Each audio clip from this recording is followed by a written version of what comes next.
Ladies and gentlemen, welcome to the Pro Wrestling World Talks with Dan and Mac. Hello, everybody, and welcome to Pro Wrestling World Talks. I am your host, Daniel Burke, and I am joined as ever by my co-host, Mac. How are you, Mac? I know it. We are in the first week of October, everybody. I know it just feels like yesterday that I just got back from Florida watching the Royal Rumble. But no, we are in October. The first weekend of October is happening this weekend. Bad Blood is actually happening on the 27th anniversary of its inception. The next edition of Bad Blood, which will be happening this Saturday night on October 5th. Because this will be out before October 5th and out before Saturday night. So you'll be able to get a good preview of this. So we will be talking about Bad Blood later on, giving a preview of that. It's been an interesting week in the world of pro wrestling and also in the world of sports. It's been a rather sad week as we lost Dikembe Mutombo, NBA Hall of Famer, one of the best defensive centers in NBA history, and also one of the best, I think, commercials for Geico at one point. He unfortunately passed away this week. And we lost the hit king, the incomparable Pete Rose. 4,256 hits. I had him take the over at 85, but he didn't make it. Unfortunately, he passed away this week at the age of 83 at his home in Las Vegas. And never made it to the Hall of Fame in his, I guess you could say, alive. There's really no other way to kind of put it. And it's one of those topics. It's always been the hot topic issue for the last 35 years. Especially it's always something that comes up around sports radio or around other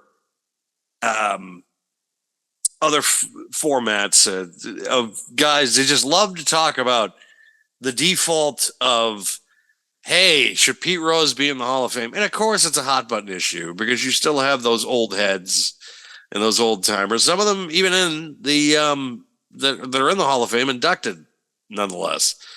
That have said that the rules are the rules and this is the way it should be. Some people like myself that have just, even though I'm kind of 50-50 on it, because I see the point of the other members of the Hall of Fame, the press, Commissioner Manford, and a few others, of the standpoint of is that, Joe Jackson and others aren't in, and, why should he be? And I completely understand that point of view. But I also look at it from the point of view now of someone that you can now bet on a Major League Baseball game from your phone, either on your couch or at the ballpark. And that shouldn't really kind of hold bearing to someone getting into the Hall of Fame or not because of gambling issues.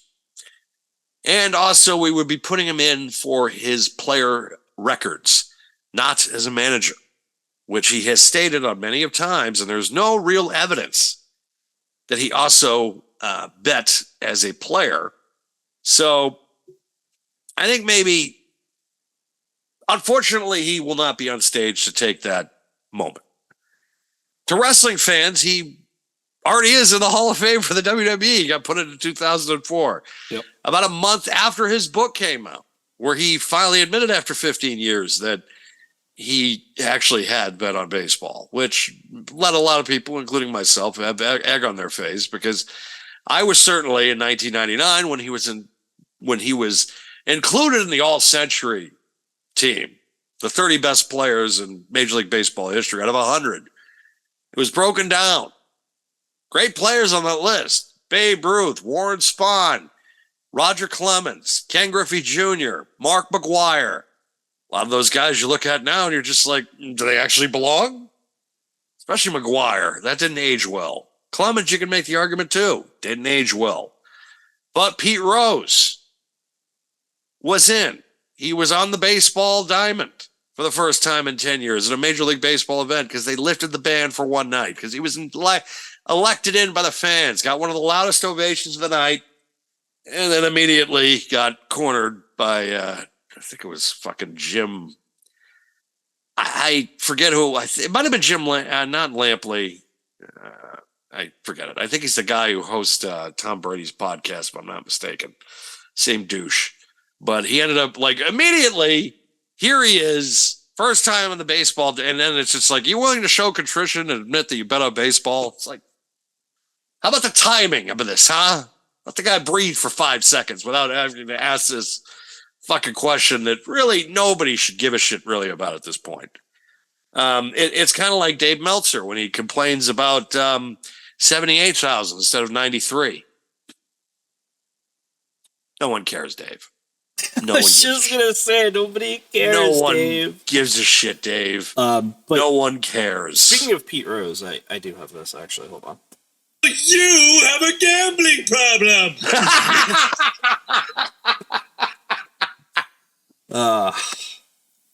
That's because I have watched that the documentaries and that they've had on that. They had his ass nailed without question. There was so much evidence for that as far as guilty parties is concerned, he was one of the most guilty men I have ever seen in a crime, other than like O.J. Simpson, where the evidence is just overwhelming against someone. And yeah, I'm willing to look past it. At least now, I think it's been long enough. Christ. And actually, baseball's been weird too, because at one point, they actually banned Mickey Mantle and I think Willie Mays because they were working in a casino. Yeah. That's how fucking weird they were at one point. And then they finally just said, oh, we got to stop being kind of dicks about it. Yeah, no shit. It's just Mickey Mantle and Willie Mays are just trying to get a job after baseball because it's not like they were making $30 million back then. They were lucky they were making $30,000. Forgot, I think the big free agent contracts didn't come until like the late 70s. I think the first real big one was Jackson with the Yankees, but free agency, those guys are getting completely screwed. You think about Mantle, you think about Ted Williams, all those guys. They would be making so much money now. Like if Mantle played now, he'd be making at least $40 million. Same thing with Ted Williams. If Babe Ruth was as good as he was back then, where he was a pitcher and a hitter, he'd probably be making more than Ohtani because he would put up better numbers. But then again, his game would translate to today. That's the one thing that I think that always somebody has to remember with a lot of these older talents or guys from older generations. How would they translate today's game? Pete Rose probably would be all right. Even though he used to make a joke. It was hilarious. Within the last couple of years, they used to ask him, well, what in today's landscape, how much do you think he would hit? And he'd be like 180 or 185. And they'd be like, that low? He'd be like, I'm 82 years old. Yep.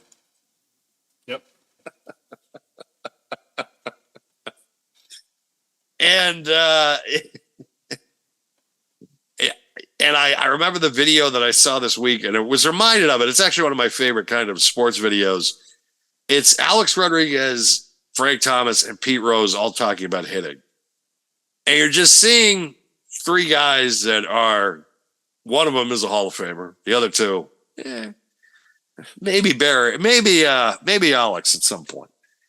But just seeing that, and it's the same thing with when you see Barry Bonds talking about hitting too. It's like all these guys that they are able to explain it to someone in a very simplistic way, where hitting a baseball is by far the absolute hardest thing you can do in sports. Without question. I don't think there's anything harder to do in sports than to play Major League Baseball, or at least to try to hit a baseball, or to even throw it in a little box area about that size. Yeah. And to be accurate with it. The other hard jobs, though, in sports is playing offense for the New England Patriots. But anyways.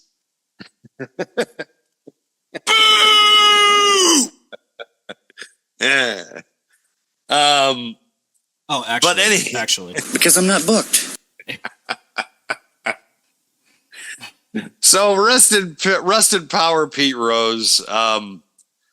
Thank you for your knowledge of the game and also your tremendous drive and determination. They didn't call you Charlie Hustle for nothing, other than your gambling fucking problem, but that's besides the point. But rest in peace, Pete Rose. So it's been also an interesting week for celebrity deaths, just because of the fact it's like it was like every other day. It's like, he died? No. Like Chris Christopherson died over the weekend. Then it was like Dikembe Mutombo, and then I think Maggie Smith was last week. Pete Rose. Maggie Smith was last week.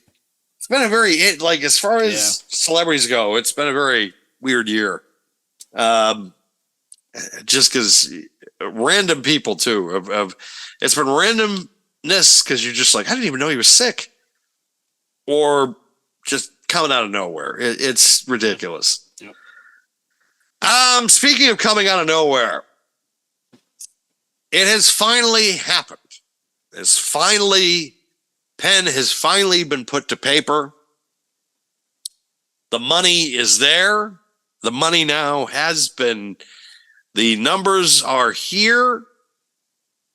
And we have now, and some people I'm sure are sitting here and they're just like, is Dan mad about it? And the answer to you is no. I am not mad. Shut up, bitches. Yeah, that's what a lot of people are having to do today. Myself included at some certain points. All Elite Wrestling has re-signed with Warner Brothers Discovery, a 3-year deal with an option for a 4th. And the financial numbers have finally been confirmed today. Just shy of $200 million, $185 per year. That will retain Collision and Dynamite. And not only will it be broadcasted on TBS and TNT respectively, it will now be broadcasted live on Max starting in January. The pay-per-views will also be going over to Max at some point next year, and it'll be offered at a discounted rate. They will not be included in your Max subscription. They will have to be paid at a premium price, which same model UFC kind of does with ESPN Plus. Yep. But as far as distribution is concerned for them, they're going to get seen by more eyes. If people care enough to watch them, that's the question.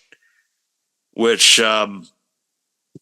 last night, you would expect on their 5th anniversary show, your main event has already been kind of discussed from 2 days previously.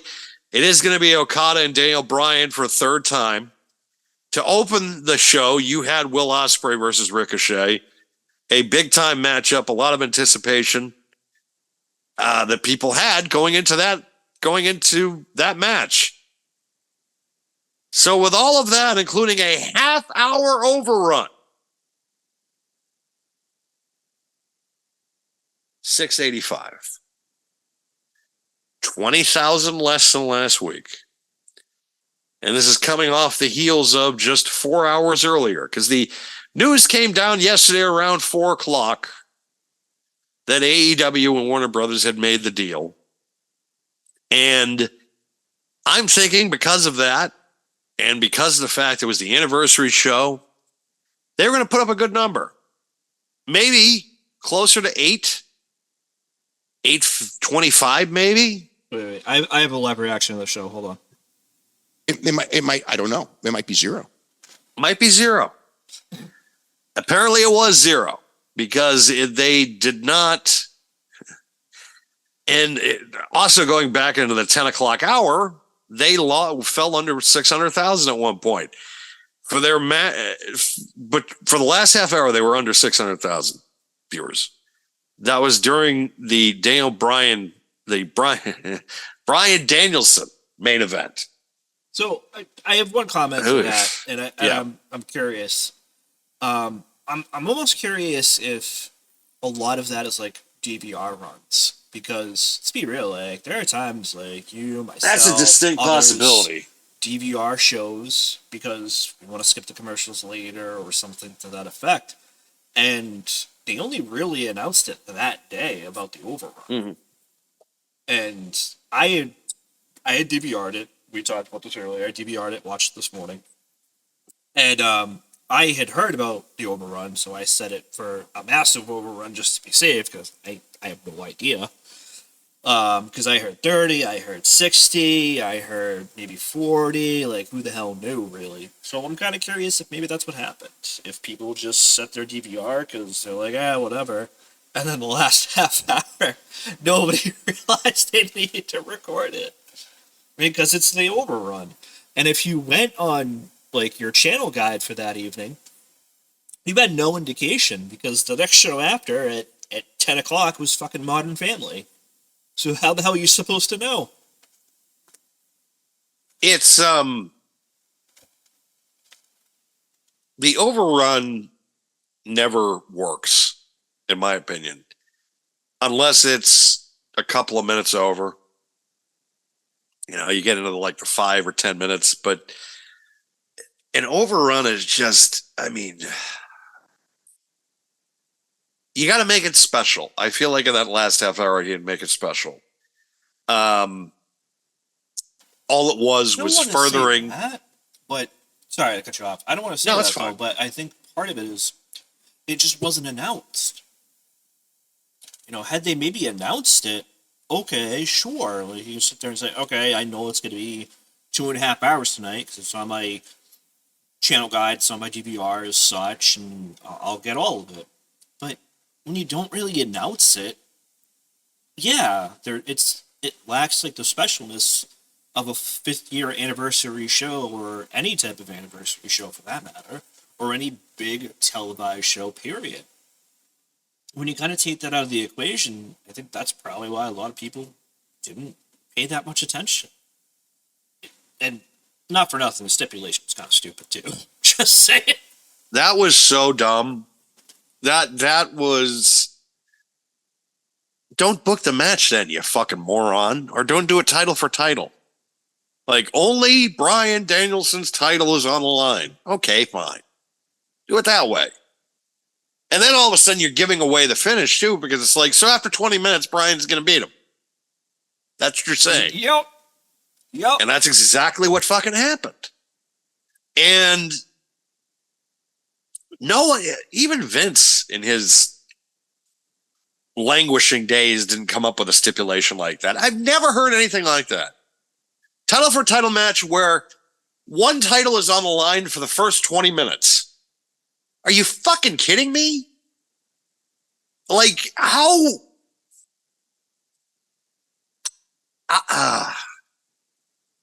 Like, you should have been able to make that last half hour special.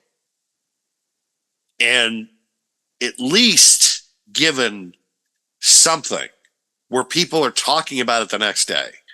Like Raw, how Raw ended. People were talking about it the next day. You have a half-hour overrun. It's your 5-year anniversary show, and you leave them with dick. Nothing. Well, I mean, not for nothing, but I feel like the first match with Ricochet and Will Ospreay set the tone for the stupidity of the night, because that was even more dumb. Yeah, that was really dumb to me. I literally looked at it like, what are you doing?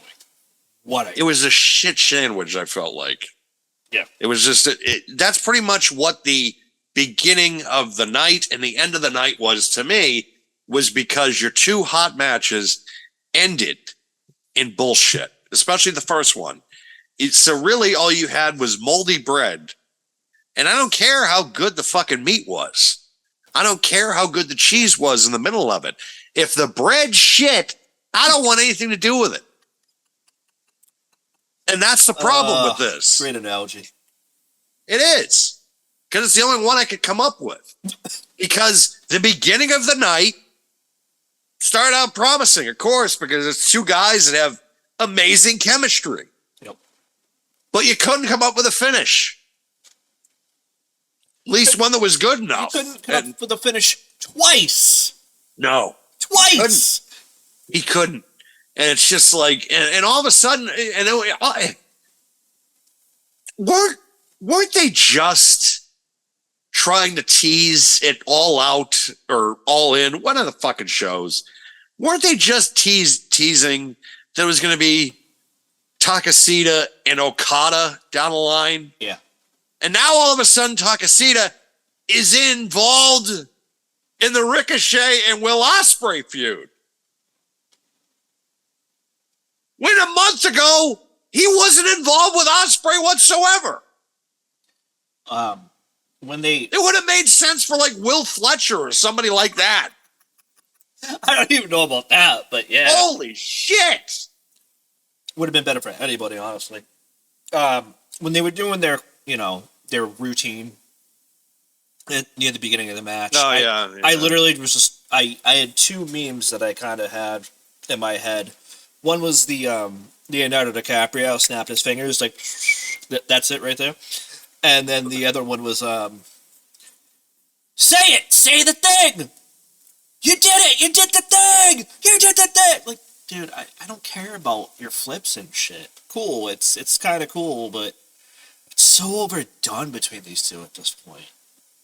It's like every fucking match. To me, it's just like between those two, it's like two original cast members of like a Broadway play, and then it's just they're back. Oh, we got to put them together. So they can do that fucking thing that they did 10 years ago before here on the stage in Broadway. Try to get ticket sales up because it hasn't sold in a long time. So you're like, we got to get the original. They haven't done shit in 10 years. Why don't we get them back? Okay. You know what would be a better analogy is Mickey Rourke from The Wrestler. Oh, God. I'm still relevant, damn it! It's like, you dial it back as many times as you want, guys, but, I've seen it. I don't, unless you're giving me a reason that you're needing to up the ante, as it were, I don't care. I'm not invested. It's just... This is why I hate the week-to-week booking that he does now, because it's like, dude, I have no reason to be invested in this whatsoever. For what? Bragging rights? If that? Like, I'm not invested. I don't care. How are you bragging anyways? Like, how are you bragging at this point? Yeah. Like, okay, all right, you got your fucking media deal. Like, okay, so you might make a profit. It'll be like, I'm profitable, $5. Like, you can buy a sandwich at the end of the day. I'm profitable. What about the money you lost the last 3 years before this? Or the first two? Like, it just, come on. Really? Like, I gotta fucking sit here and I gotta hear these guys take victory laps after victory lap after victory lap. Yes, they got a great media rights deal. They got a great media rights deal for them. But you know what? They got paid for 2 shows. They got paid for 2 shows. WWE has has one show on a streaming platform. Show they made $200 million on from Fox for 2 hours. TNT is paying them $185 for at least 4. And the media library on Max. That's for the whole kit and caboodle, folks. Where WWE was able to break the shit up in subdivisions. Netflix, Raw, USA, SmackDown, Peacock, PLEs. Oh, NXT? Yeah, we'll put you on the fucking CW network. Hey, you say that, but what did they run? Like a 900K, I think. Oh, it's about 900K. They wanted, and you know what? CW wanted 5, and they were just like, hey, all right, we'll take that. But you know what that also means? The debut edition on the CW network did better numbers than AEW did on their regular station TBS. Yep. That irony was not They lost on me. switched networks. And mind you, people are just like, well, it's available in more homes. Oh, fuck you. Like, that's such a dumb. But technically, yeah, they wanted 500K. I think they're paying them like 20, 30 million for it. I don't know. So like it's a drop in a bucket. Like, because you think about one of those shitty teen dramas that they probably produce, how much that costs them. It's like, this is what, at least 40 million maybe, like for writers and all this stuff.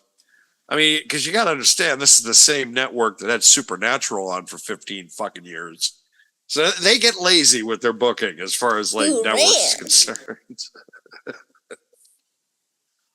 And I'm not knocking Supernatural because in case Steph is listening, I don't want her to be like, why are you talking bad about Supernatural? I'm like, I'm not. Damn it, cornbread. Exactly. Cornbread. Exactly. Yeah, I thought it was very interesting, but NXT crushed it on Tuesday. They really did. It was crazy. They really did. And and CM Punk brought everybody pizza. Yep. The same week. Yep. The same week that he debuts, they're on the CW and they have CM Punk on there. And he outdraws AEW on their 5th anniversary show. Golf clap. Yeah. Golf clap. Yeah. That was phenomenal. Because I want to sit here and I want to be nice and I want to be like, because they should be taking their victory lap. It's like they got what they wanted to do. It's like they did what I hate to put this in NFL terms, but I will. Their rookie contract, they got out of the rookie deal and now they're in the big time. You want that second contract.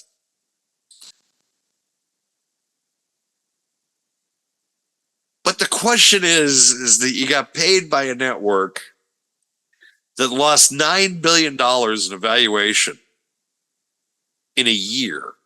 Not even a year, a quarter in 3 months. So I can only imagine what their next quarter is going to look like, which those numbers should be coming out very shortly because it is October. So we should be getting that in about a month or two. So you wonder the financial situation that Warner Brothers Discovery is going to be in a month. You know, I was thinking about this the other day, actually, ironically enough, but I feel like HBO to a point, and maybe there are other, subsidiaries like TNT, like TBS, etc., like Discovery, even to a certain degree, needs more original content. Like look at AMC. Like AMC had Breaking Bad, they had The Walking Dead, and they brought that back to a degree in other shows. They branched out with Better Call Saul. FX, Hulu, whatever has Shogun. The bear is fucking ridiculous. That bear. Yeah, I forgot about that too. But I have to sit there and watch that. I've heard really good things about it. Yeah, I still haven't sat. I've heard really, really good things about it. For me though, it's like, what does HBO have? They had a couple shows. Now all they have is what, House of the Dragon, and that's a couple weeks out of the year, and that's not doing. That's really not doing great either. I haven't even watched season 2 yet. I've heard. I hear enough negativity to know. Oh, this isn't doing well, because it's mostly the same. Of they're leading me down this path again. These fuckers. That is so. It's like Oh, you sound like late Game of Thrones person now. It's only season 2. Oh boy. I don't think this is going to be a long series, anyways. Probably not, because it's too expensive to produce. Like, there's way more dragons in this one. Yeah, it's like, oh shit. It's like, how the fuck are we going to be? Oh god, it's because it's in the title. So you have to have dragons. You can't just be like, can't be that South Park episode. Yes, they're coming. I promise you, they're coming. The dragons are coming. They never come, or they do, but it takes a very long time. You know, the other thing is too is Amazon has a lot of new shows now too. Yes, I feel like Amazon has been kind of a sleeper as far as original program is concerned, especially with, of course, The Boys, which is you look at Homelander and you're just like, every time I see Homelander, the only thing I think of, whoa! Yeah, and vice versa. Every time you see Cody Rhodes, just thinking about Homelander. Because that's what the heel turn's going to be. It's going to be Homelander. Yeah. The heel turn is going to be fucking, and everybody expects it to happen. He is a tremendous babyface. But the thing about Cody and the thing I love about Cody is the fact that he's got balls. He's going to know, my value is going to be as a top babyface for a while, but eventually they're going to turn on me. And when they do, I'm going to give them every fucking reason in the world to turn on me. Yep. And that's something that fucking... Even The Undertaker said it on his podcast. It's going to be a great turn. 1-0 Milwaukee. Game 3 of the only wild card series to make it to Game 3. As every other team that won the first one won the second one, except the Mets. Go figure. Yeah, go figure. So,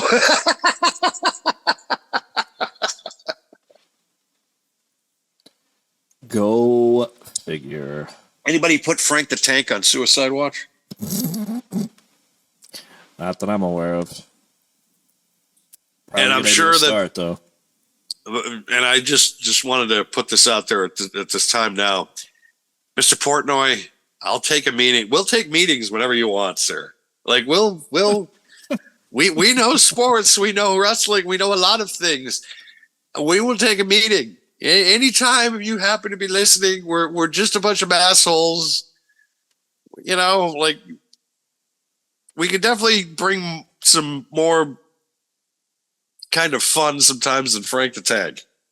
Even though Frank the Tank is very entertaining, you need it's now 2-0 Milwaukee. Even though with Frank the Tank, you kind of need somebody that's going to drive Frank the Tank nuts, which I'll be the one. Yeah, I think we can I'll do that easily. I'll be the one. I will take the sword on that one of just like, what we want you to do is both of you is just screw with Frank the Tank. Yeah, done. Not a problem. Nope, not at all.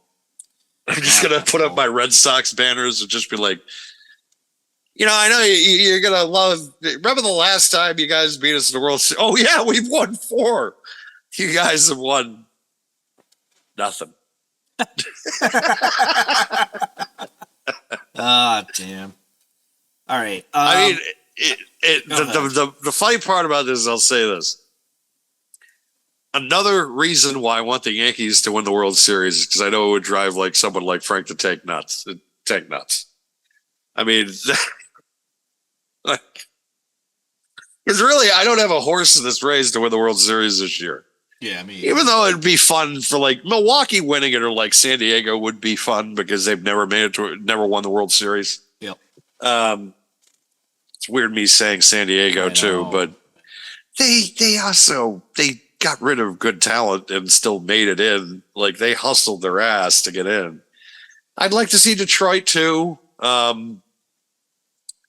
You know, it's Kansas City, not interested. Philadelphia, maybe. Yeah, but it'll be interesting down the line with the playoffs. But I'm sure Meltzer will probably throw that out there too of how baseball has been the reason why the ratings. Meltzer, what effect did baseball have on the ratings? It might. I don't know. It might be 0. Okay, so you're saying 0. They had 0 to do with the ratings for AEW. So are you saying now, Meltzer, that AEW has problems? It might. I don't know. It might be 0. Okay. Can't get a straight answer out of him, of course. I don't know. It might be zero. I know, Dave. I know. We fucking know. You're not going to give us a solid answer on this. We get it. Listen, we have your own reaction for that too, as it is anyways. I mean, what the fuck is that? Like, what is that? You don't even need to talk. You honestly don't even need to talk to him. You can just have the two sound bites go back and forth. I know, right? Just him just going on spouting off and me just looking at him and just being like, what the fuck is that? What the fuck is this? That's him trying to explain to me the ratings, like on how they're doing better or good, and I'm just like, Dave, they were putting over 1 million people. Lad, like 2 years ago, they were consistently like over 1 million, especially when they had CM Punk. And last year, they really haven't hit 1 million. They haven't hit 900,000 much. They went under 800,000. They haven't been able to get back over 800,000 consistently. I think it's a fucking problem. What do you think, Dave?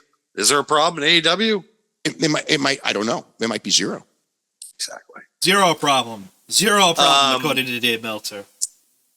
It is also being reported today that Bobby Lashley has signed with AEW, along with Shelton Benjamin. That was announced last night that Shelton Benjamin was signed along with MVP. I did think that last night being the 5th anniversary and with the deal being done, the deal for their TV, I was like, Bobby Lashley, I'm 90% sure might debut tonight. Yeah, I was pretty surprised he didn't. And then the Shane McMahon thing was just, because it was a 50-50 shot. Because here's the thing about Shane now that is kind of going to work in his, because I think 2 months ago, the negativity would have kind of outweighed severely, because people would have been reminding themselves of what happened in 2018, 2019, when Shane fatigue was real. Well, and then when he came back in 2021, 2020, at certain points, Shane fatigue was real. I don't want to say that way, but if he came out now, there's two factors. One is, I don't think you should have a McMahon on an anniversary episode of your product. Just throwing that out there, right? But the other factor for me is, it's way too close to when the documentary came out for me to have Shane on. And I get it. Shane's not the primary focus of that. However, he's a focus enough, and so is obviously his father. I wouldn't have done it. Maybe. That is fair, but I also think that was my next point. Because 2 months ago, I would have said that the fans are going to reject it. I think it's going to get first tiny boost, maybe a week or two of TV, and then people are going to get sick of it. Then they're going to be like, because that 2 months ago was my thought process. However, since the documentary was released, I think that a lot of people have now sympathy for Shane, which could help that situation and give them a boost, and also maybe getting more casual wrestling fans on board, because they're thinking to themselves that Shane, and if things start to improve gradually, I think with Shane behind them, that their chances of improving. The thing about it is, if you get Shane McMahon and his name behind it, he is going to want to have some say in how business is done. And I think that might be the thing that kind of holds the deal from happening also, is because if he's going to get in there and he's going to want to make a financial investment or a creative investment at any point, he is going to want to have some creative say, and not just what he's doing, but the whole company in itself. And I don't know if Tony is going to be on board with that whatsoever. Depends what it's for. The rumor is also with this new media rights deal is that Warner Brothers Discovery may now own a slice of the AEW pie. And now with that, you might be able to get Shane with network backing, with if he gets the network behind them, and let's say he has network meetings, he's the only one that could sell to Zasloff to step in and say, Tony, we think you need at least an overseer or a kind of second head in the room to be able to with this thought process. Because that works so well for WCW. That's the thing. Now, it's like the last time you guys were involved in something like this, things got fucked up. Beyond belief. When a network gets behind a wrestling product, it could go one of two ways. It can go the way of WCW, where things just implode because you have people that have no idea how the industry is run whatsoever. Or you can have Anthem with what they have done with TNA Wrestling, which is just like they provide content, so we don't want to close up shop, but we don't want to put a lot of investment in it. And if it makes a couple bucks, great. If not, it provides content. And I think that that's what they look at with TNA Wrestling. Because Access is a very niche network. They do have things that are fun, but then they do have things that are fun, but at the same time they're not they're not something that an everyday like person is going to sit there and watch. Like, it's going to be stuff that it's just like, wait, what? But because you're talking about like deep dives into like music from like the 70s, the 80s, things of that nature. So it's a very niche model. My dad's one of the only people I know that watches that network. But when New Japan was on there, I would watch their network, especially when they had that live special. I think in 2018 from the Cow Palace, I watched it. It was Kenny Omega and Cody in the main event. And, I was so enthralled and loved it just because at that point, you're dealing with the McMahon machine. And this is when they were just like, Roman babyface, you will like. It's like, no, fuck that.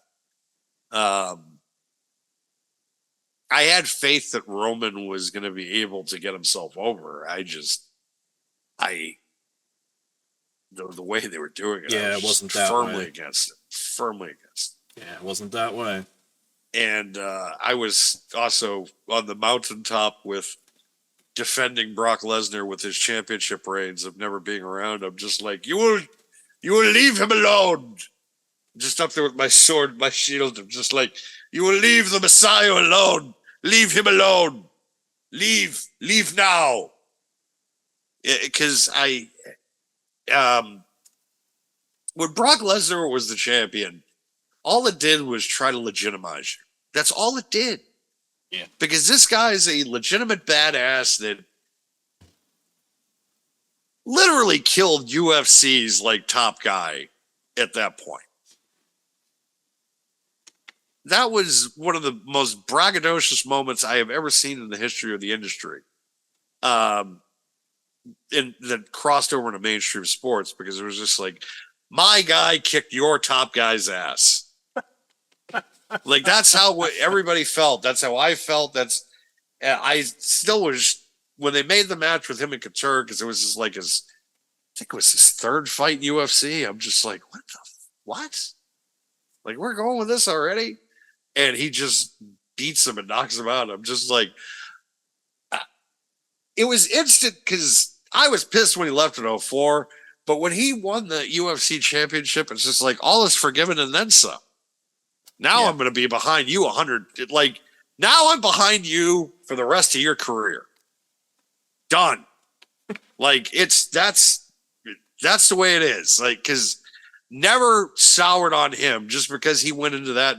Because the minute you get those rights that puts you in an elite company, that puts him in an elite company with a Kurt Angle, Bret Hart, things of that nature of guys. And it's just, I know legitimately carry this industry as far as athletically better than most. Hogan was great with the showmanship, but I wouldn't say he was ever a technician or like a legitimate threat, except when he was in Japan. As Meltzer would tell you. I saw him one time at the Tokyo Dome. It might, I don't know. There might be zero. Yes. I know, Dave.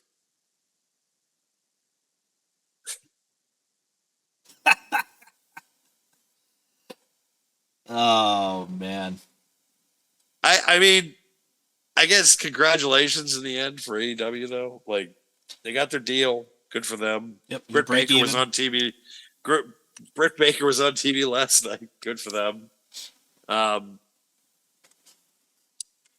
Like CM Punk did. He's just like, I'm in a business to make money. It was just a weird night, man. Like, I just... Nothing stood out to me as, like, one of these, like, top-tier kind of shows that, you know, they were kind of making it out to try to be. And, you know, I don't know what happened with the whole Taz situation. I don't know if that's a shoot or a work or what, man. It's just, that was weird. And then you have Jericho going back challenging for the Ring of Honor title. It's like, come on. Really? We're going back to this? And, you know, you got to bring up Mark. Of course, he's got to go with the low-hanging fruit of, your brother was better. It's like, oh, fuck you.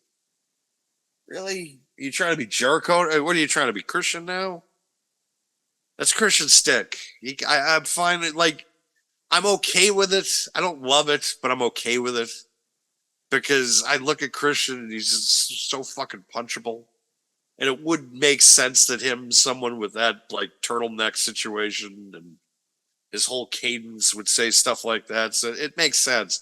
Then you got Jericho doing it. It's just like, yeah, you're doing it because you can't get a reaction out of anybody out now with doing something shocking. Like, because he doesn't get a reaction except please retire an NDA. So it's... He actually got a reaction last night. I was shocked. I was like, what is this? Some people still view him as a star. Some people. Yeah.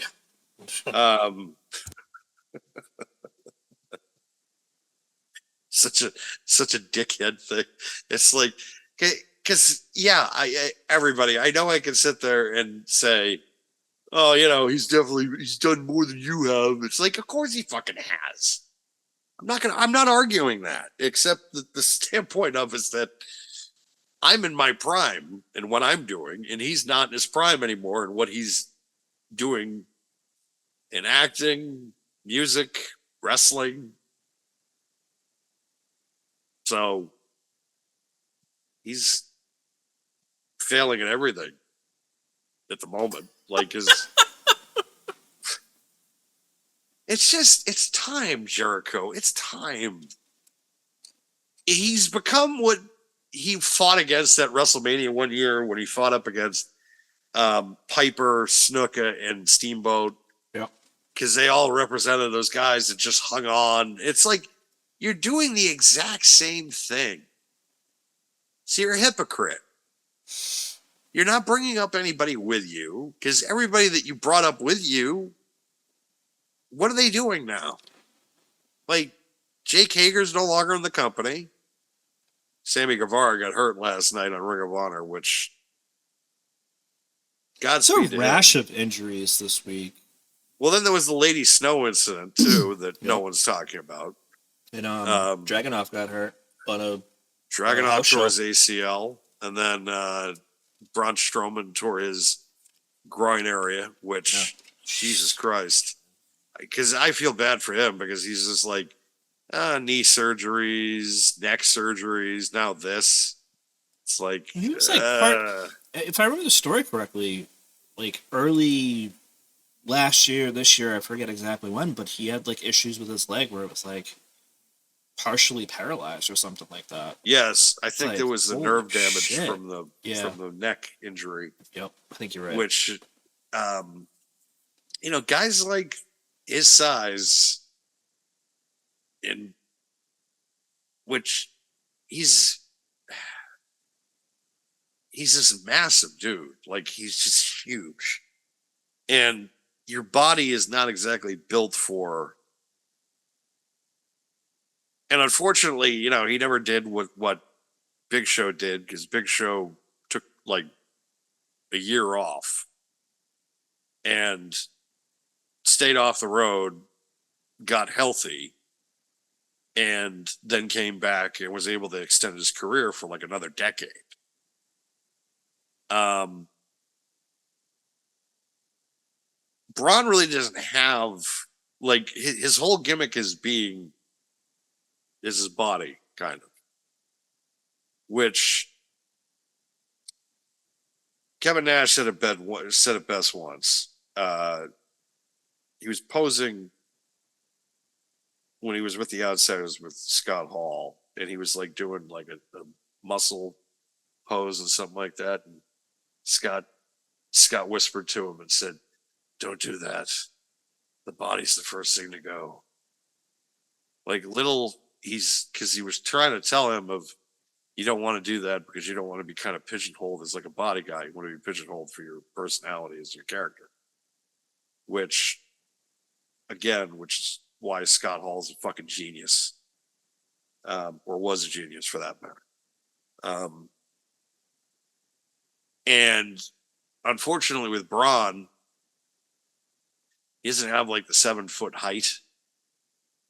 So even if he lost the weight, it'd be kind of difficult to get, because this whole thing is just being this like massive dude, and not just height wise, but just body wise. And I think that the problem is that he's getting to that stage in his career where things are going to tear.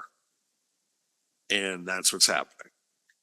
And unfortunately, I don't know if this is going to be it, or if the next one or the next two is going to be it. But because you get to a point where it's just like, how many more years can I keep doing this to my body? And he had a very good first run. He was only gone for like a year and a half. Then they brought him back, and he said he's been, besides the injuries, he's been back. He's been booked fairly well, including with this match. Of course, you'd think Bronson Reed winning against the older, quote unquote, giant or monster for that matter. And then, but in the end, one Braun big Strowman SOB. Hey, look, I'm all that was a hell of a match on Monday. Oh, it was great.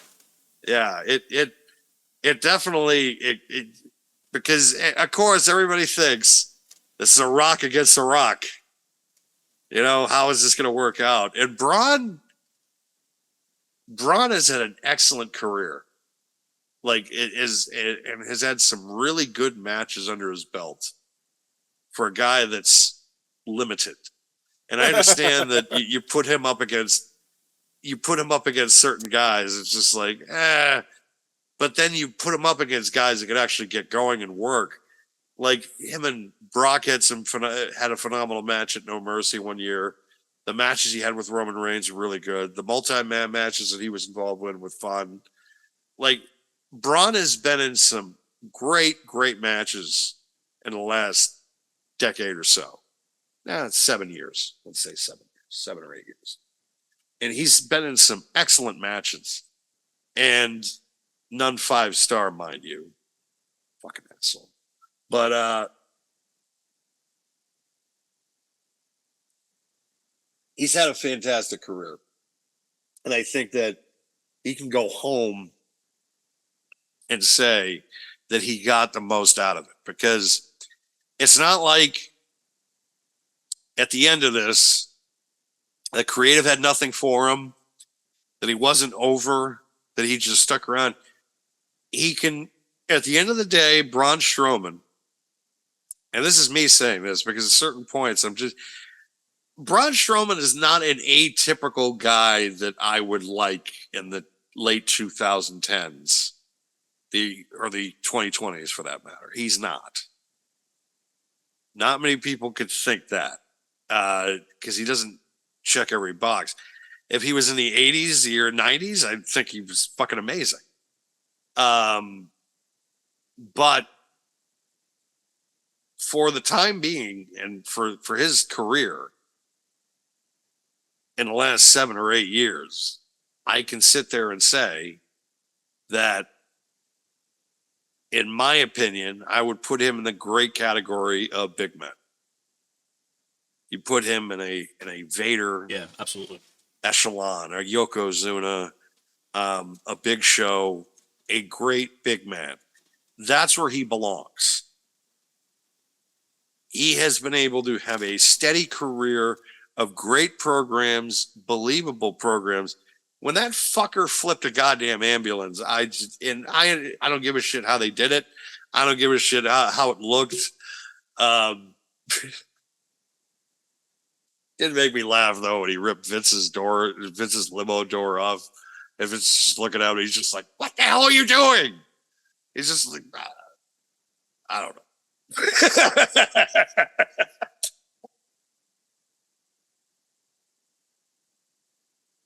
Vince is like the angry old man. I'm just like, Braun, why? All right. We're gonna stop that before it turns into like a Sid moment. Speaking of WWE, I guess at this point, we'll just transition on over. Yeah. Congratulations, AEW. Yeah. Bye. Congratulations.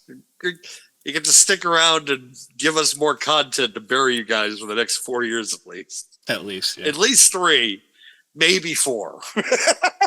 I mean, we can still talk about the 4th year. Just shit on him. Exactly.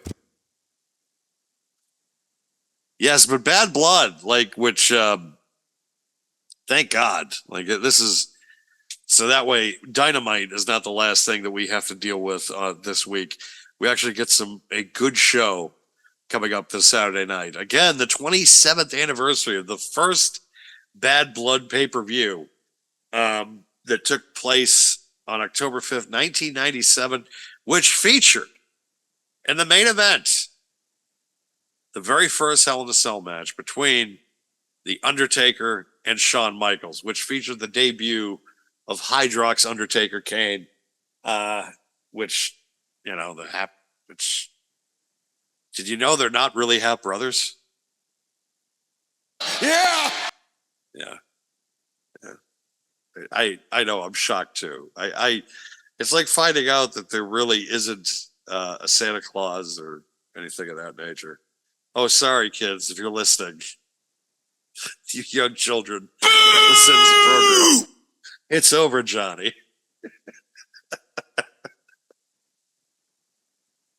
Oh, well.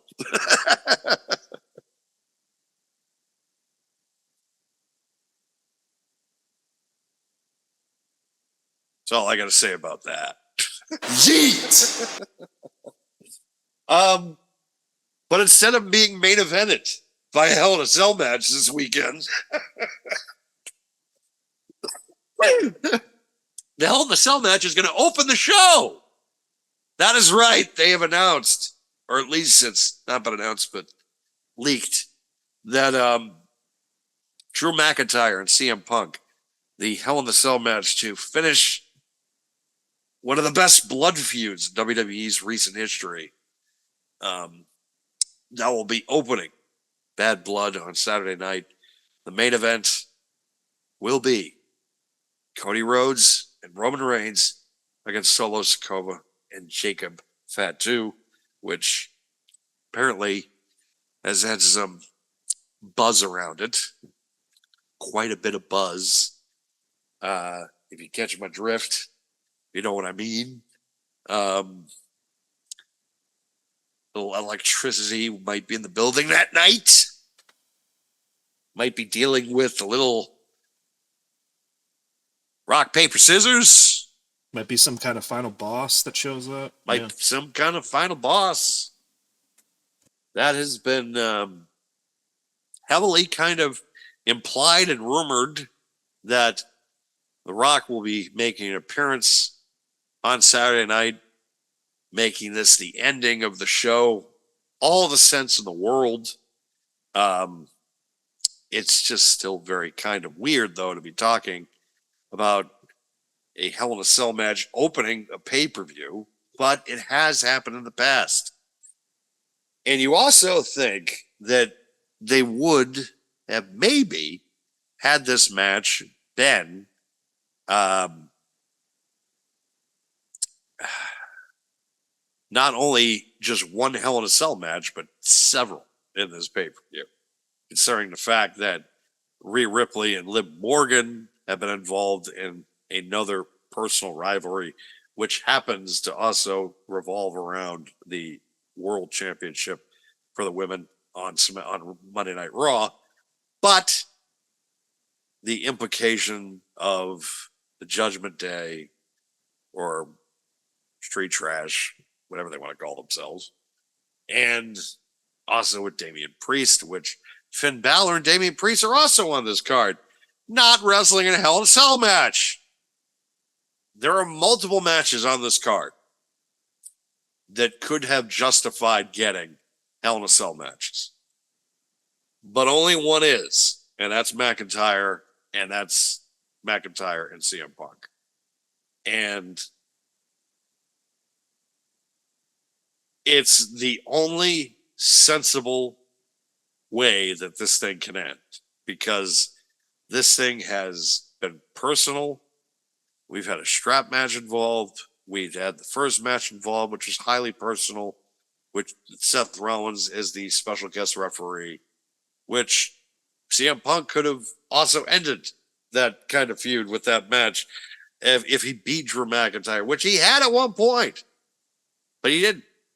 And Drew McIntyre spoiled his homecoming party. And now,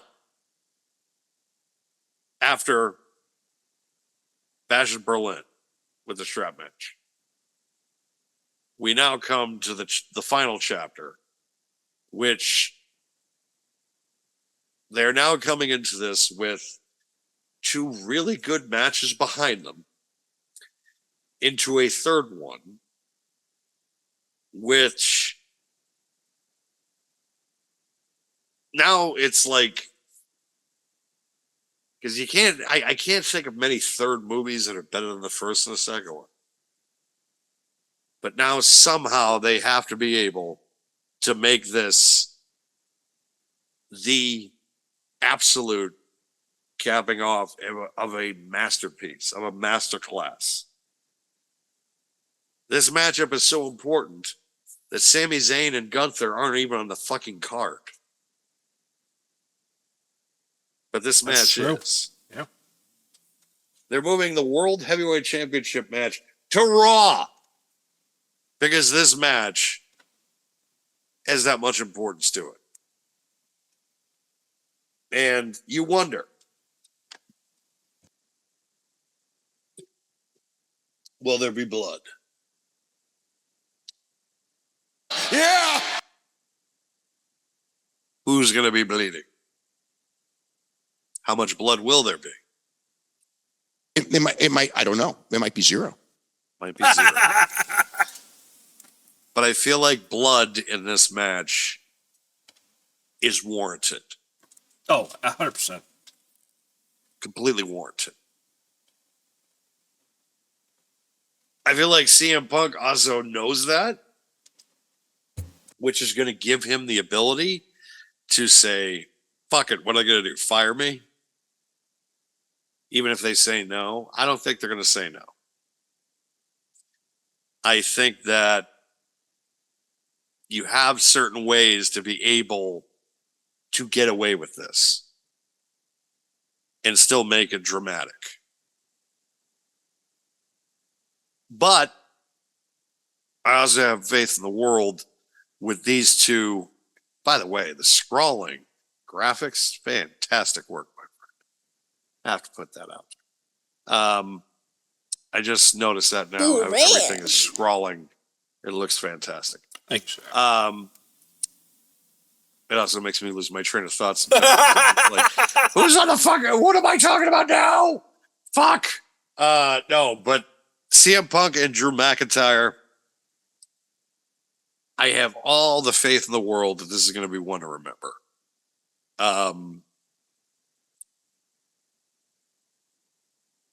And I am looking forward to that. It's going to be weird because, again, they're going into this situation where the bread, I think, is going to be really good. They have a chance where the bread in this is going to be fucking fantastic. And I feel like, too, that with some of these matches, that the meats and the cheese are also going to be fantastic. This is how you make a sandwich, Tony. Take notes. This is how you make a sandwich. But Dan, I book week to week. It shows. Shows your fucking ratings too. But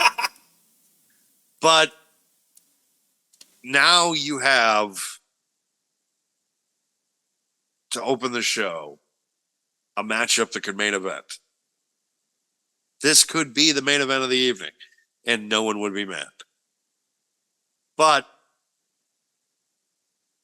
the main event has that much more importance to it, where I can't even argue the placement of the matchup. Mac, what are your feelings on CM Punk and Drew McIntyre in Hell in a Cell? This is tough because I think, for all intents and purposes, kind of like you said, this might steal the show. So I think putting it on first is a little risky in some cases. Not that I'm going to be disappointed by this match at all, but I do, like I said, think that this has, for all intents and purposes, a high probability of stealing the show. Looking back at Bash in Berlin, I thought the Four Corners strap match had the ability and in some cases did steal the show. But that one was placed a little bit later in the show versus opening. You have two guys that know the business very well, have already wrestled 2 or 3 times if you count the Rumble. And it's been like a blood feud the entire trip. I really do think that it's tough to put it on first. It really is. It really is. But there's so many matches on this card too. It's like, Liv and Rhea could also main event this matchup. You're right. If you think about it. But there's one match that I feel like is going to get completely overshadowed, and it's Nia against Bayley. Oh yeah. And the only way that does not get overshadowed is if Tiffy decides to cash in and she's successful. That's the only thing I think that is adding intrigue to that matchup. Right. Agreed. Because this is the same thing we talked about at SummerSlam between these two. I said this matchup, I have a feeling it's going to be very good, but I have a feeling that no one cares. And that's the thing I have about this matchup, because let's face it, and I've said it, and I think everybody else needs to finally come to the realization of this. Nia Jax is really good at this fucking thing, and it needs to be put out there now. Not just as far as her in-ring ability, which I think has gotten miles better. And when people, I think, she has the ability to make, I think, even the things that people think are like, she's reckless. It's safe, but also looks reckless. But I think that's so far gone at this point. I think we're so far removed from calling her reckless at this point. She's not. In my opinion, she's not. Yeah. Was she? Yeah. But is she now? No, I don't think so. I did not expect, though, to check on my bingo card in the last 3 years, that I would be saying that Nia Jax is one of the better in-ring and one of the better performers in the women's division right now. This reign could last forever, and I'd be fine with it. Because I think that she is, and the Mets take the fucking lead. 3-2. Oh. Wow. Hey, wow. Yeah. You didn't hear that? You didn't hear that rumble in fucking New York? You didn't hear that? No, the neighbor is more of a hockey fan than a baseball fan. It's weird because I think I understand why with hockey, and I understand why also people kind of give with baseball. They give it a bit of a like our boy Billy especially calls it boring, and it's just like this time of the year. It's so hard for me to kind of go against it because there's so much drama with this. Considering it's the top of the ninth inning, and the Mets take the lead. It's high pressure stuff like this, and it's stuff that also people are going to remember for a very long time, and also could very well be, if the Mets win this series, that could be a sign, as far as I'm concerned, where they could be a team of destiny kind of category. Because you get hot at that right time of the year, it's what exactly could happen. And I feel like them and the Tigers, it could be a Tigers Mets World Series, and I would have been like, Jesus, who won the pony on this one? But Nia Jax, yeah, exactly. Vegas is just like, what the fuck just happened? I don't know. Exactly. Like, who had this in their parlay? I don't know. But going back to Nia Jax, I feel like is one of the best in-ring kind of all-around performers in the company. I also feel like with Bayley, her situation, it's like excellent again. And I wonder if she's going to win this and then it'll be a Tiffany cash-in or something. I don't know. I feel like that we're headed towards Bayley maybe shifting over to Raw or somewhere else. It's just probably going to happen. Because I feel like she's worked with everybody on SmackDown that she could possibly work with. But I also think with Damage Control being on Raw too, they separate. I don't know. I feel like with Bayley, because with Bayley, I hate to see her kind of be stuck. She's too good of a talent to kind of have like nothing going on. She's someone that's like, you kind of want to put at the forefront, have her doing something that means something, like always. Right. And, she's earned that right. She's in that category. And it's like, problem is, again, which, if they decide they're going to do mid-card women titles, if they do a women's Intercontinental Championship, it's like, well, there's no one better. Yeah. Like, if that's what they're going to do, it's like, yeah. We've talked about this in the past, and I know we've gone back and forth on it, but at the end of the day, I feel like the women's division is just as stacked at this point. It's time. I feel like you got to do it. Because you had Carter and Chance just came back on Raw. Cora Jade just came back on NXT. Yep. Who knows if Becky is going to re-sign, come back, or anything like that. Charlotte's bound to come back at some point, even if it's in an interim kind of capacity. From what I Alexa, understand, Becky is still on the internal roster. My understanding. So that's from what I understand. That's what I've heard has been reported. I don't know how accurate that is, but that was the last I heard about Becky was she was on the internal roster. So I really don't think, considering with what has happened with Mercedes, that Tony is going to be willing to pay any woman even close to what Mercedes is making anymore. I think he is. But I feel like there is some talent that's worth it. And a Becky Lynch is probably more worth it than I would say a Mercedes Moné. The problem is that if you pay her more, you have to give Mercedes more as well. And you do, because she's going to bitch. But also at that point too, you could also be like, I'm going to let you, if you want to walk, go ahead. That's one way to get her done. Get it out of her. Because you just walk into the deal. You're just like, so I'm bringing Becky in and I'm paying her more than you. I want out. Go. Get out. Okay, go. bye. Bye. Fucking bye. No compete. You can go ahead and do what you want. I don't care. Bye. That would be just one fucking way to get rid of her.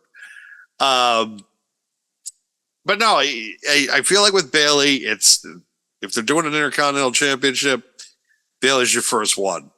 Because she's someone that's like, you got to have her at least at the top all the time, because she's one of the best ever to do it. And I don't want her to kind of squander. I want her to be able to be like doing something of value. And if you're going to do a mid-card women's championship, it's got to go to Bayley, because I feel like she could set the tone. She's also a Bret Hart mark. So her being the Intercontinental Champion will be like, just like Bret.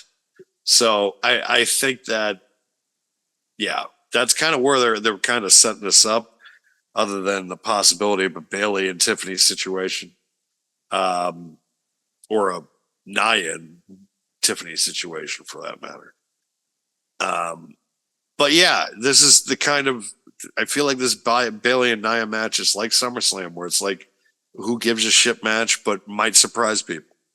And with the Tiffany factor in, yeah, it'll make it better.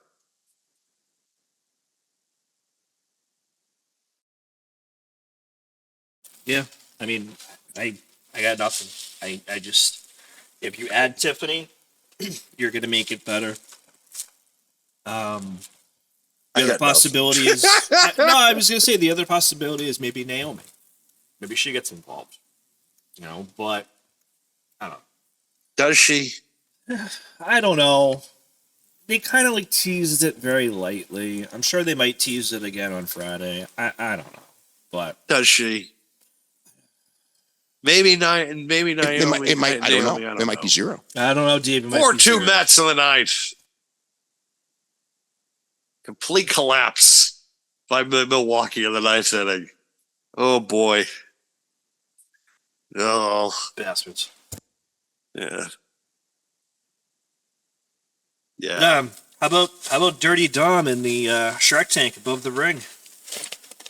I wish it was a real Shark Tank. That'd be hilarious. Yeah. If it's like, okay, so this is how it's going to be. If whoever loses gets to lower him. So if Rhea wins, she gets to lower him in a real Shark Tank. he gets to be eaten by a shark. Oh my God, this is amazing. This is the best show ever. And somehow Liv still wins, but Dominic still gets eaten by a shark. That's how it I don't know many people that would complain about that. No one would. No one would be upset about it because it's just like, well, that was exactly what I wanted. Yeah, pretty much. Because I didn't care who won. Dominic got eaten by a shark. And it's like, wait a second. He got really eaten by a shark. Yes, he did. Oh. How are we going to do that? Are we going to figure what? It's over. You got eaten by a shark. Wait, you going to do? Nope. Sharknado Nope. 4, the Dominic It's over. Mysterio story. Jesus. Yeah, I mean, listen, I could care less about the stipulation in this match, honestly, though. Like, oh, okay, you're keeping Dom out of ringside by locking him above the ring in a Shark Tank. Okay, cool. I don't care.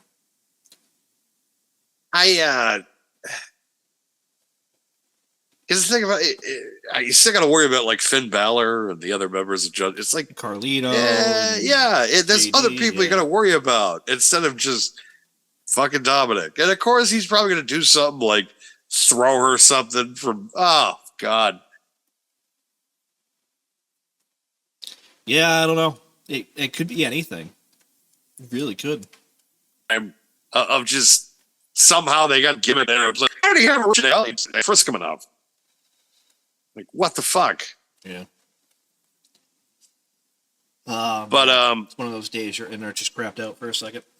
I noticed. Yes, it's one of those days. Even with a new router, you're just like, this is what I'm dealing with. No matter what, I guess. It's just this is how it's gonna be. Yes. Yeah. Fuck me, I guess. Ooh, man. Yeah, it's I don't know. I just for me I don't I liked the first match they had and now I don't know if I care anymore. I want to see the match, don't get me wrong. I think it's a great feud, don't get me wrong. It's just I don't know that I care. Yeah, it's tough to kind of at this point because it's just you know what it is. Well, I feel like they're going to drag it out more is the thing. Yeah. Which I feel like they're just going to keep going with it and keep going with it and keep going with it. Yeah. It's Rhea should be winning this. Yeah, no, we're going to do it this way. What the fuck? Really? Yeah, I just feel that if you're going to have her win the title and not really do much with Damian Priest, then what's the point? I feel like they both have to lose, ironically, and then, like I said, that just drags it out more. It does. Yeah. I don't know how this is going to go at all. Like, I can't pick a winner. I really can't. Any of them, honestly. No, this whole night, I'm just like, which just makes these shows so great. Oh, 100%. But also at the same time, it's frustrating because I like to come on here and be like a clean pundit and know exactly what's going to go on. Listen, folks, every goddamn match on this show, I cannot tell you who the fuck is going to win 100%. Which is a good thing about these shows now, because for years I could go in there and be like, oh, it's going to be this guy. Oh, it's going to be, and 99% of the time I'd be right. But these, it's like, I don't know who's going to win shit on this card. Yep. To me, like, because it's unpredictable as shit with everybody on this. And there's only, what, five matches? Yeah. My God. A 5-match card. And I have no idea what's going to happen on any of them, especially the main event. The main event, I have no earthly fucking idea who's going to win this match. Well, and the same thing with Finn Balor and Damian Priest. The same thing with CM Punk and Drew McIntyre. I can't pick a fucking winner on any of these. The only thing I'm going to say for the Hell in the Cell is after Monday, I feel like it should be Punk. Yes. And that is because of the Seth Rollins return. Yes. So it should be Punk. It also kind of determines potentially who wins between Gunther and Sami Zayn. Because, well, then you have the. Go ahead. Well, you have the Braun Breaker factor now. I guess. But I feel like, they can go back now to what their original plan was last year and put the belt back on Rollins and, WrestleMania rolls around and it's Rollins and Punk for the belt. Who knows? Or it's the other way around. Or that. Because I've heard the outstanding rumor is that at Survivor Series, it is going to be Gunther and CM Punk. That would be interesting. Yes, that would be very interesting. But that is the long-standing rumors. But do you have Punk win, have a little championship reign going into WrestleMania, and finally getting that main event that he wants, and has coveted his whole life to kind of get to main event WrestleMania and to do it against Seth Rollins? See, I don't know if I would have him win that much before Mania, though. I don't know. I don't know if I'd have him win that much before Mania at Survivor Series. And then He's got some stories, though, that he could go with. That's true. If they have Sami Zayn, they could do a Sami Zayn versus CM Punk matchup. There are other guys that he could work with as world champion. I mean, you're not wrong. Your Braun Breakers, your I don't know if I'd put him in the ring with CM Punk yet. Are we? Well, because it's very weird what they're doing with Braun now. All of a sudden, they turned him from being an absolute killer to, I respect you, Jey Uso, and then all of a sudden going out and being like, I'm gonna go try to challenge Gunther. It's like, yeah, I don't know. Why?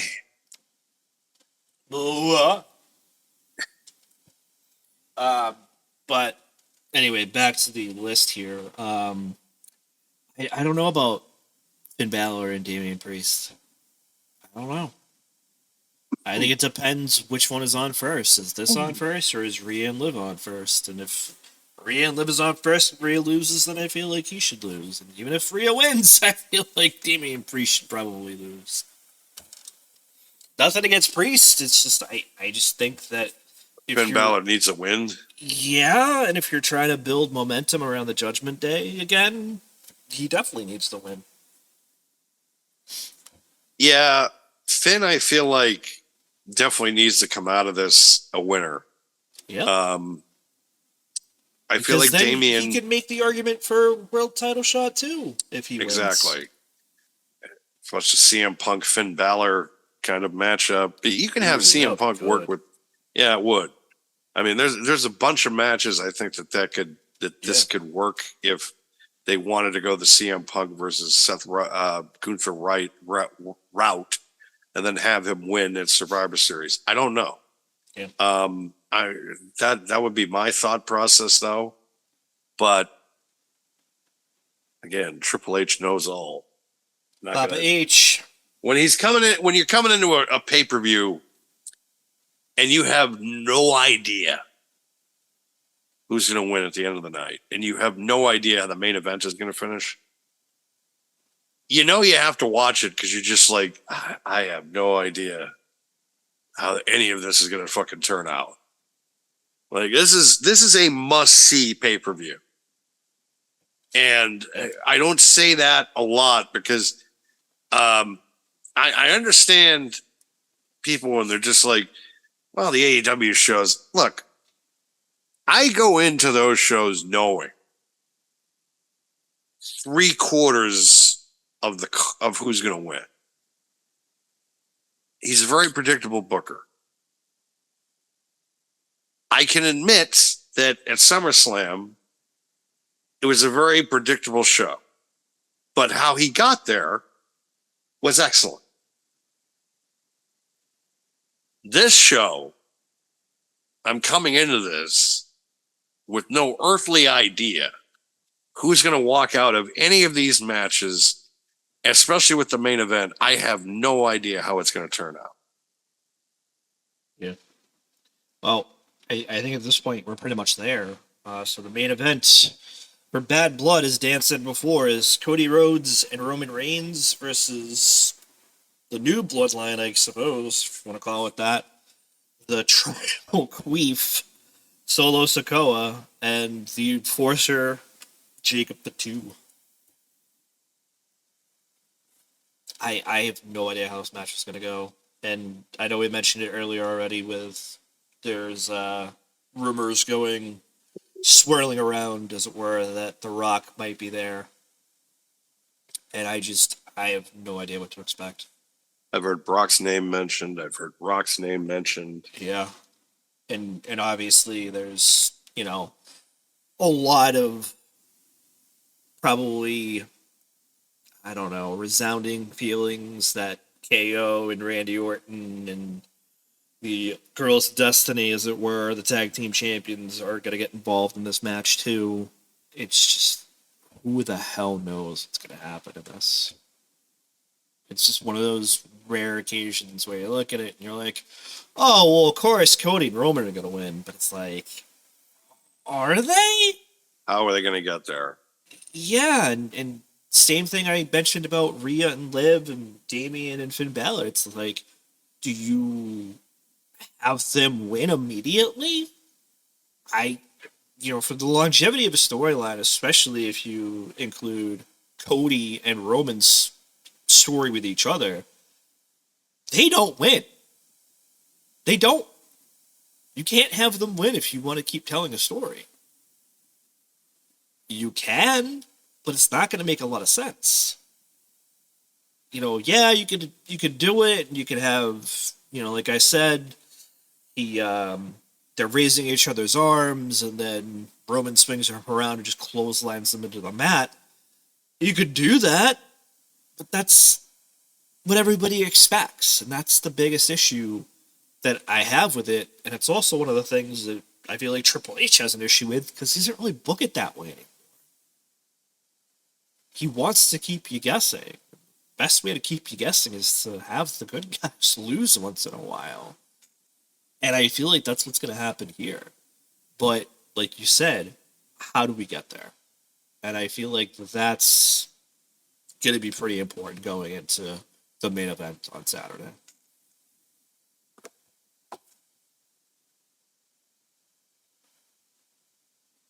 What is going to be the beginning of kind of the speed pass to Mania?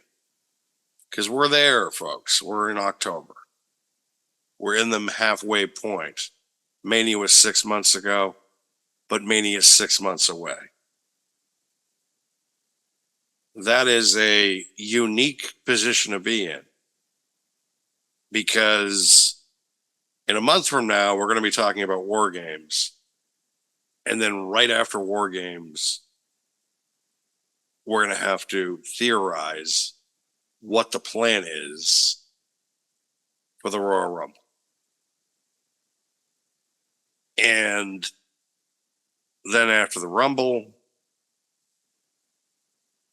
you're really hitting that final exit.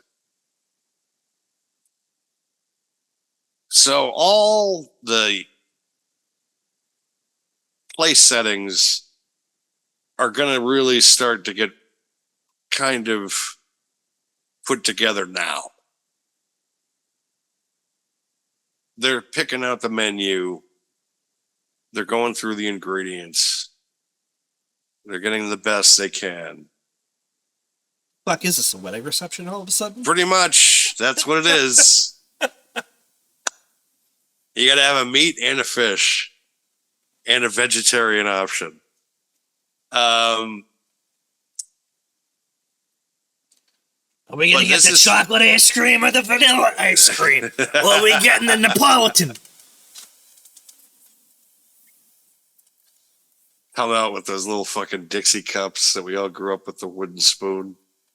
Yeah. Whatever the fuck those were called. Hoodsies. The Hoodsies, yes, you're right. I think that was a Massachusetts thing. I don't think anybody listening actually has any idea No, what the fuck we're talking about right now. They're well, because you know what? I love going to Long Island, and they actually still have Carvel stores. Yeah. Because in Massachusetts, we haven't seen one of those fucking things in at least 30 years. Yeah, you gotta go to the frozen aisle in the supermarket. Yeah, that's it. But you go to Long Island, they're all over the place. And it's just like, what the fuck am I at? Where am I? Like, you can actually get an ice cream cake at this place? Holy shit. And that's kind of the way that I feel like sometimes about this matchup, because you don't know where you're at sometimes. Like, you have your little hoodsies with the wooden spoon, but at the same time, in another place, just like a couple of hours away, you have Carvel fucking stores. It's like, what planet am I on? And that's kind of how I feel with the fact of that Roman Reigns and Cody Rhodes are going to be teaming up in the main event of this show with their big dramatic promo that the two men had a few weeks ago on the 50-yard line at University of Georgia. Real cool moment that was. I mean, don't get me wrong, it was shot phenomenally well. That the presentation of it was fantastic, but at the same time, I was just sitting there and I'm just like, could have done this in like some fucking, I don't know, done some. The way that I would have done it was, because Cody is such like an avid cigar smoker or something like that. Even though I'm sure Roman is not around it because of his leukemia, but you got to do something. I think to kind of make it kind of, or like they go to like a closed restaurant or something like that. To me, that would have meant more of a moment, because, and it would have been the conversation. But two guys that meeting at a 50-yard line at the University of Georgia, it's just like Cody brings, it's just, like, that's not where I feel like guys that two powerhouses of an industry don't go. You know, I don't remember ever seeing Steve Jobs and fucking Bill Gates going out at the 50, like at Safeco Field in Seattle, and just having a conversation. Like, they were talking at home plate. You about make business. An Apple, and I'll make a Microsoft. Exactly. Like, you never saw that where they went to the fucking Kingdome, right?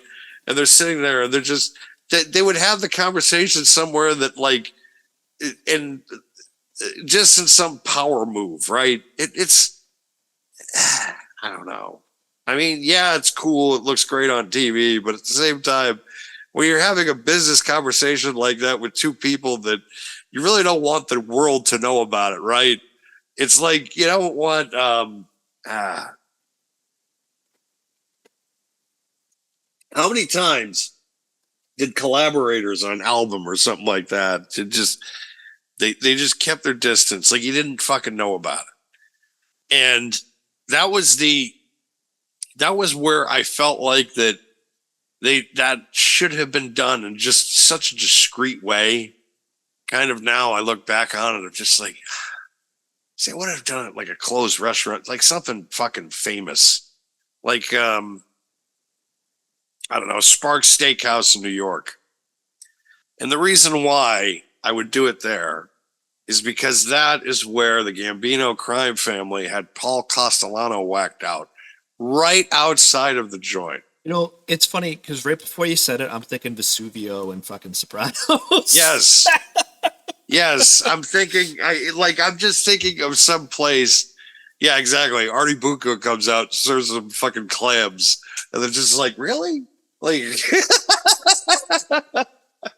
Louis the sunglasses. Yeah. Take your hat off. It's like, all of a sudden Christopher Maltasante comes in. He's just like, whoa, what am I walking into? Well, Chris can have it at the pizza parlor, and then fucking have Jackie Jr. come up to him and just, don't disrespect the pizza parlor. I don't want to sound like an asshole, but I can't be seeing this place. That's what we're good for, folks. Some Sopranos references.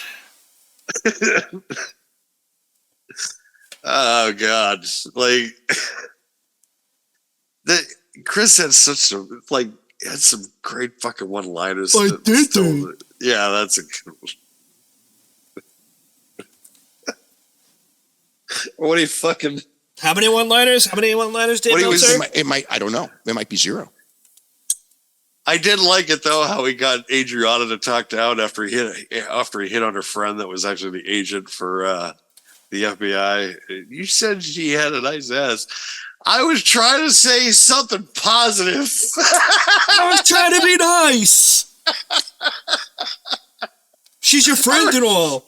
I was trying to say something positive about your friend. It's like this shitty but also really funny kind of defense. But it's also good logic to just come out with. Just because I was trying to say something like. God damn it. Christopher Maltasante. You're a gem. But yeah, you could probably get Imperioli to just do a walk on him, just being like, oh, what are you guys doing here? Like Nick Khan doesn't have anybody's number anymore. Just be like, hey, you do a walk on here.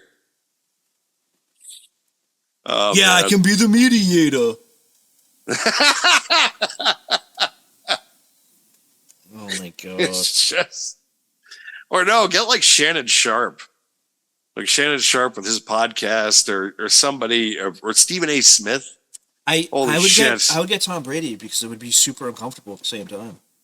Oh, can you imagine like Tom Brady just like, well, yeah, that doesn't make sense. He just comes out and he's just like, I was the greatest football player, and now you two are the greatest champions.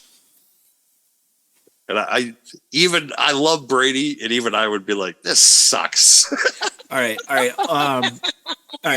Bill Belichick then. Oh God, Bill would. That would be hilarious. Who the fuck are these guys?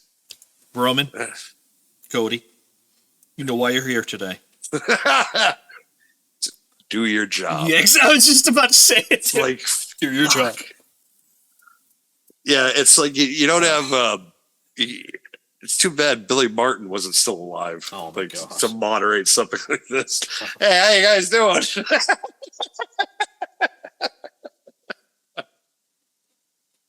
Fucking.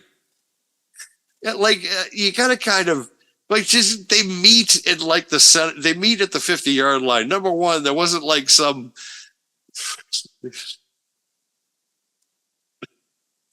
At least it wasn't Carmine Jr. from fucking The Sopranos. Oh my God. Like Phil and fucking Tony finally worked shit out. Yeah, your brother Billy, whatever happened there. It's like, what happened there?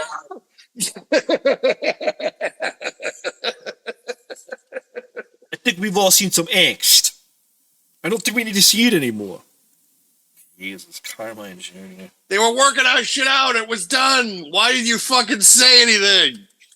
Your brother Billy, whatever happened there. What? No! But they needed some type of moderator to kind of just bring them together as some type of like mutual kind of party. I don't know. Like it would have been fun if it was just somebody, I don't know, some athlete or something like that just kind of came out and was just like, yo, I had to bring you guys together.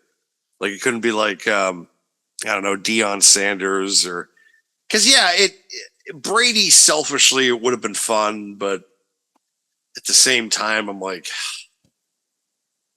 would suck. For whatever reason, I think of the person who's moderating the two of them as like some kind of like game show host almost. Yeah. Like, Cody, your team has won 50 times recently. But Roman, you were the former champion. Like, just stupid commentary like that as a mediator. And then, I don't know, I feel like they could have just gone off the way they did after that anyways, but I don't know, that's just how I view it. Yeah, I mean, they did the right thing. Don't get me wrong. Because I think it's the production of it was great. Oh, yeah. I thought like the Listen, content of it was I still great. think it was cinema, but it could have been different. I agree. It's just now that I'm thinking about it, I'm just like the 50-yard line. It's like symbolism. Like, it's just it doesn't like the only symbolism it had like I get it. I understand, Roman, that was a big time for you in your life. It's like, but it's like Goldberg, right? It gave me Goldberg vibes of just like, oh, this is where I like 50-yard line of Georgia Dome. It's like, oh fuck. It's like it just gave me Goldberg vibes of just like, it's like, Jesus.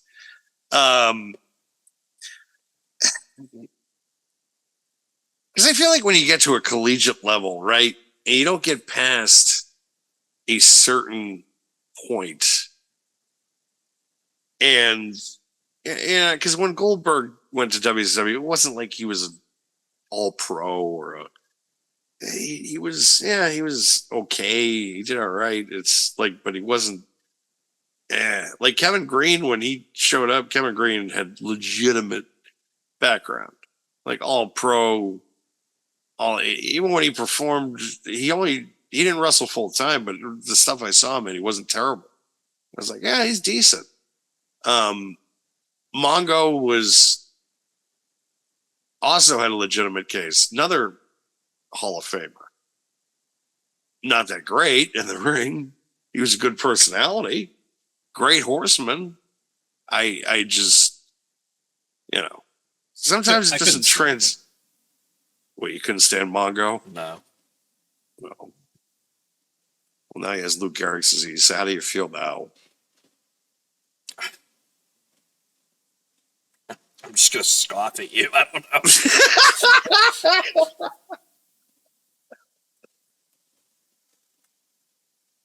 I mean, listen, like, feel bad for him, but like, I do too. Like, I feel he just had this look, like the freaking sunglasses, the hair all back in the ponytail. It's like, you're not doing anything for me, dude. But in the end, he wasn't the worst horseman of that four. You got to admit, though. No, he wasn't.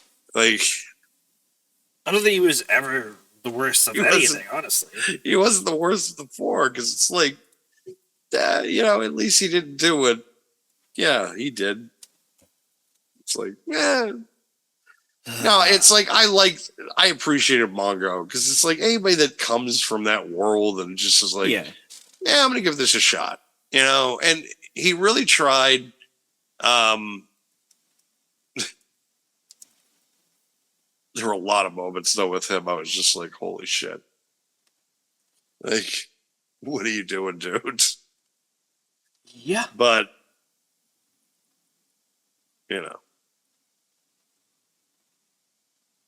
I thought he did all right in the end.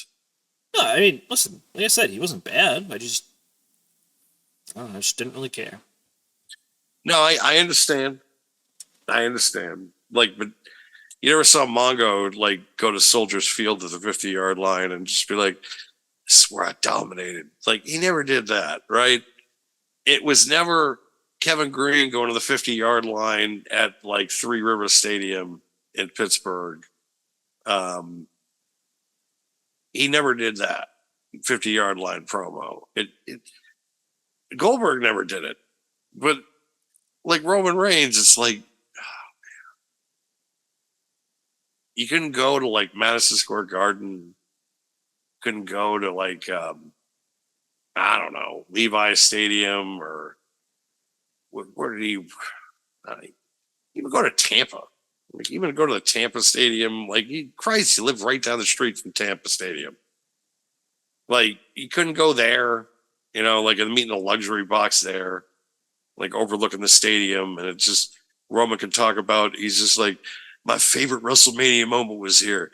That was when I pinned Edge and Daniel Bryan, and I chased them. I pinned them. I stacked them on top of each other, pinned them, and chased them both out of WWE. Still, my favorite moment of Daniel Bryan's career in WWE was at WrestleMania. His most defining WrestleMania moment was him getting pinned by Roman Reigns. Oh. Yeah, I don't know. I think it's going to be a great show. I can't predict shit out of this. And, we'll have to see if any of the rumors about The Rock are true. I'm hearing rumors about Raquel Rodriguez making a return. We'll see if that's true. Even though I have no idea where that would fit in. But I think it's going to be a great show. It's going to be one of those ones that should hopefully settle some things for CM Punk and Drew McIntyre, maybe for the Judgment Day storylines that they have going with Liv Morgan and Rhea Ripley and Finn Balor and Damian Priest, but probably not. And then, same thing with the Cody Rhodes and Roman versus the Bloodline. I don't think that's going to stop anytime soon, but we'll have to see how it goes. But I think it's going to be a great show all around regardless. I do too. I'm definitely catching this one. Isn't it on early for some reason too? It's like it's 7? 7. 6 My or God. 7, I forget. 6 Eastern, actually. 6. My God. Wow. But I feel like that's. I think UFC is later on that night. Yeah, I think it's that, and I think it's probably going to be like an hour pre-show, then a 7 to 10, maybe something like that. No, I think this is the main card. Starts at 6. Oh, right. Oh, shit. Yeah. Well then. Well then. It's gonna be me on Sunday. I'm just gonna be like Saturday night. I'm gonna be like Steph, and I'm like, honey, I'm gonna be tied up like all night. Sorry. Like, sorry. Yeah, pretty much. I'm sorry. It's like, all right, and the Mets have beat the Milwaukee Brewers 4-2. The New York Mets are going into the National League Division Series. Congratulations to the Mets. Painful loss by the Brewers. Painful loss. Who controlled the National League Central for the majority of the year. They were the hands-on, they were one of the better teams in the National League. The problem is that the Mets right now are a buzzsaw. They've been that way since Grimace threw out the first pitch. So, goddamn Grimace. I know, right? Nobody can stop the Grimace. Oh, man. Somehow the Mets, they took a McDonald's mascot and have somehow made it the beacon of hope for the entire franchise. Purple fuck.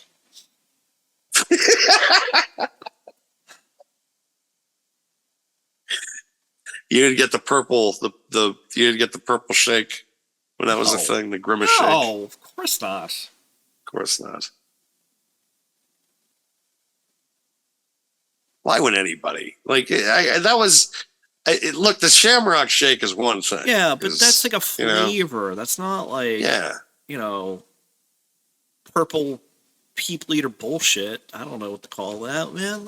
It's pass, I don't know. Anything that color, it's like, I don't know how that's going to do it in my intestines. Like, there is that when you put it that way. I feel like my doctor would just be like, so did you drink antifreeze? No, it's the Grimace Shake. I'm pretty sure you drink antifreeze. Oh, okay. Great. Dental plan. Lisa needs braces. Dental plan. All right. I think we're at time here for this episode. Oh my God. We are so far I think out we of left field on this one. I think we speed ran this sucker because it's like, I feel like we just. I think it was like 30% wrestling and 70% bullshit. No, there was more. Sorry, It was 50-50. 40-60. Yeah, I'll it was still go 40-60. 40-60, I think. 50-50 maybe. Yeah, I don't know. That's what happens when you're good at this, because it's just, you keep people interested. But at the same time, there's some people that are probably like, just like, oh my God, you got to talk more wrestling. But also at the same time, like, look at, we really can't go much into the show only because of the fact that we have no idea who's going to win. And secondly, the AEW stuff, it's like, speaks for itself. Trust me, we've watched everything that we need to watch for coming into this thing. So, but other than that, I mean, there's really nothing else business wise. Like, it's been kind of slow lately. Yeah. Kind of slow. Yeah, it's funny because I felt that even when we signed off last week, there'd be more of a build up to this, and there really didn't feel like one.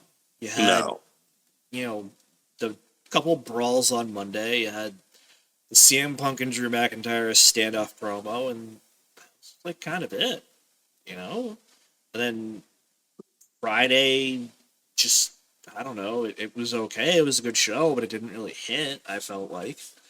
And I feel like this Friday there's a couple matches on SmackDown and then the event itself, but, we'll probably recap it next week. But like I said, going into it, I feel it's going to be a good show. I just feel it's kind of been a slow build, and some of the stories I feel like are in their midway point, like the Cody and Roman thing. Punk and McIntyre is going to be over. The Judgment Day stories, I feel, are probably at their midway point. Might have some segues after this, but I feel like they're not going to be resolved.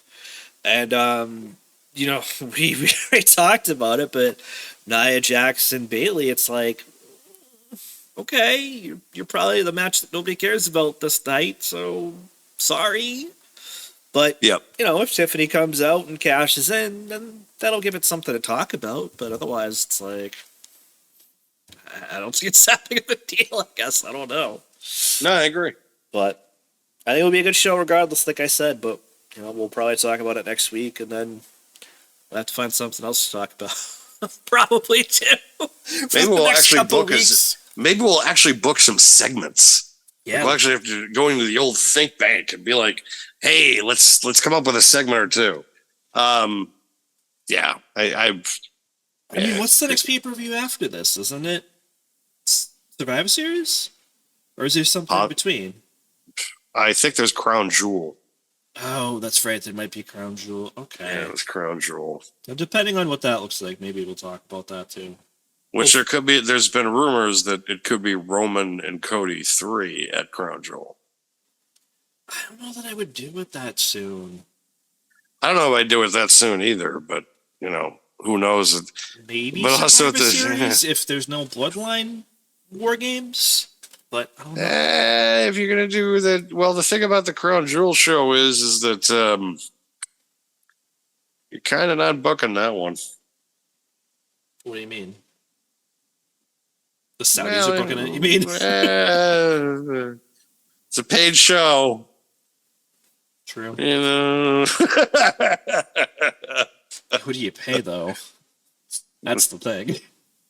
It's like you're making you're that's a $50 million show. It's like I think we're gonna do Cody Roman 3. Well, I mean it's a little too soon. We'll give you $5 million. Oh, I mean, okay. Hey, yeah. that's how I feel. That's how they get. Which also means too that the whole Brock thing. If Brock's going to come back, it's just like, it might be now. If they're going to bring it, like, you might be seeing some of these higher priced talents start to pop up. By the way, which means that again, the rule still applies that if you have Brock Lesnar makes his comeback, 2K, you better release him. Like literally that day, that release better come out. It's just like, yeah, we can patch him through, guys. All right. Would be nice. We can finally make it the best wrestling game ever. All right, thanks, guys. Get it done. Get it done. Yeah, right. so I think that's it from us this week, folks. This might be our shortest episode ever, which I think it is. what a break. Yeah. What, like, to the people that used to tell us, well, I don't know if I could do a 4-hour show. And I think I took that personally because I'm just like, all right, fine. I won't do any more 4-hour shows then, you prick. So on behalf of myself and Mac, thank you for listening to Pro Wrestling World Talks here on YouTube under Diamond Podcasting Productions and for PWW Talks on Spotify, Apple, wherever you can get your podcast. So I'd like to thank you guys again for listening. Please like and subscribe. Please share if you can as well. We'd love the views. We'd love the subs. Thanks again, everybody. And we will see you all next time here on PWW Talks. Thanks, everybody. Bye. Bye.